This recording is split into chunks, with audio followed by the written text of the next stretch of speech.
જૂનાગઢથી સમાચાર મળી રહ્યા છે। જૂનાગઢના માણાવદરમાં છેલ્લા 2 દિવસથી મેઘરાજા પોતાનો હેત વરસાવી રહ્યા છે, જેને કારણે માણાવદરનો રસાલા ડેમ ચોમાસાની સિઝનમાં ત્રીજી વખત ઓવરફ્લો થઈ ગયો છે, તો બીજી તરફ માણાવદર પંથકના મટિયાણા સહિતના ખેડના ગામોમાં નદીઓના પાણી ફરી વળ્યા છે।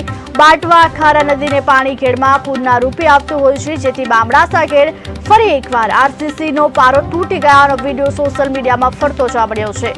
બાટવા માણાવદરનાથી ભારે વરસાદે ફરી એકવાર ખેડને બેટમાં ફેરવી દીધું હોય તેવી સ્થિતિ સર્જાઈ છે। જૂનાગઢના વંથલીના શાહપુર ગામે જોકે કાળવા નદીમાં પાણીનું પૂર આવતા શાહપુર ગ્રામજનો માટે અવરજવરનો રસ્તો બંધ થવા પામ્યો છે, જેથી શાહપુરના ગ્રામજનો જાનના જોખમે અવરજવર કરી રહ્યા છે। શાહપુર ગામમાં પ્રવેશ કરવાના મુખ્ય પરા રસ્તા પર છે, ત્યારે અવારનવાર રસ્તો બંધ થવાથી લોકો દ્વારા કાયમી સમસ્યાના ઉકેલની માંગ કરવામાં આવી। ગ્રામજનો દ્વારા બ્રિજ ઊંચો લઈ જવા માટે પણ માંગ કરવામાં આવી છે। મેઘરાજાની ધમાકેદાર બેટિંગ જૂનાગઢમાં ભારે વરસાદનું આગમન થયું, અનેક ગામો બેટમાં ફેરવાયા। વરસાદી આફતથી સ્થાનિકોના હાલ બેહાલ થયા છે। ભારે વરસાદને લઈ અનેક જગ્યાએ વરસાદી પાણી ભરાયા છે। ભારે વરસાદને લઈ વરસાદી પાણીથી અનેક ગામો બેટમાં ફેરવાયા છે। વધુ વિગત સાથે સંવાદદાતા પ્રકાશ દવે જોડાયા છે। જે પ્રકાશ, જૂનાગઢમાં મેઘરાજાની મહેરબાન થયા છે અને અનેક ગામો બેટમાં ફેરવાયા હોવાની પણ સમસ્યા સામે આવી છે, શું છે વિગત?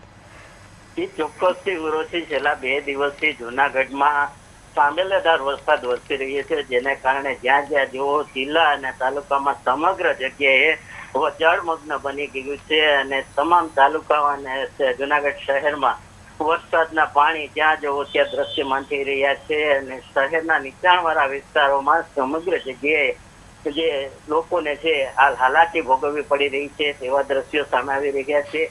આજે સવારથી બપોર સુધીમાં જૂનાગઢમાં 5 ઇંચ જેટલો વરસાદ પડી જતા જૂનાગઢના જે શાહપુરમાં કાળવા નદીના પાણીએ જે મુખ્ય શાહપુર જવાનો પુલ રસ્તો બંધ કરી દીધો છે અને જેને કારણે લોકોને ભારે હાલાકી ભોગવવી પડી રહી છે। જી ઉર્વશી। જી પ્રકાશ, સમગ્ર માહિતી આપવા બદલ આપનો આભાર। જૂનાગઢમાં ભારે વરસાદનું આગમન થયું, આજુબાજુના વિસ્તારો પાણીમાં ગરકાવ થયા છે। જોકે ભારે વરસાદને લઈ અનેક જગ્યાએ વરસાદી પાણી ભરાયા છે અને હાલ ભારે વરસાદને લઈ લોકો મુશ્કેલીમાં મુકાયા છે।